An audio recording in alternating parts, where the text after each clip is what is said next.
Le Fonds monétaire international FMI s'est pourtant montré optimiste quant à l'avenir de la sous-région d'Afrique centrale en début d'année 2020.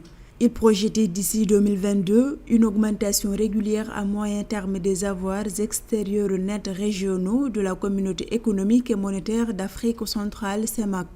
Par contre, Moody's évoque une probable baisse de ce niveau de réserve de change à 4 milliards de dollars d'ici la fin de l'année contre 8,8 milliards de dollars au 10 mai 2020. Cette baisse de réserve de change a une grave conséquence, surtout d'ordre monétaire. Si on continue encore à assister à cette baisse continuelle, le gros risque, c'est le risque de dévaluation. Maintenant, du point de vue économique, ça va être quoi? La limitation de notre capacité à accéder à certains besoins. Selon l'agence de notation américaine, ce choc extérieur vers lequel semble se diriger la CEMAC résulte d'une combinaison de facteurs comprenant la baisse des prix du pétrole, représentant 70% des exportations de la sous-région, et celle des autres matières premières vendues notamment par le Cameroun, première économie de la sous-région. S'il y a donc un choc extérieur, c'est extrêmement difficile que chacun de ces États puisse être à l'abri. Il n'y a que le Cameroun qui peut être un peu à l'abri parce qu'en fait, il a une économie diversifiée. Dans cette configuration, c'est extrêmement difficile que l'économie de la CEMAC puisse être à l'abri des chocs extérieurs.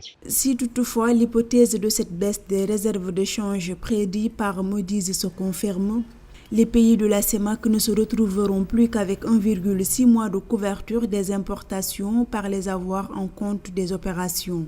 En outre, la CEMAC serait confrontée à un autre choc extérieur après celui causé par le choc pétrolier de 2015-2016 qui avait entraîné une baisse de 10 milliards de dollars sur le niveau des revenus de la région d'Afrique centrale.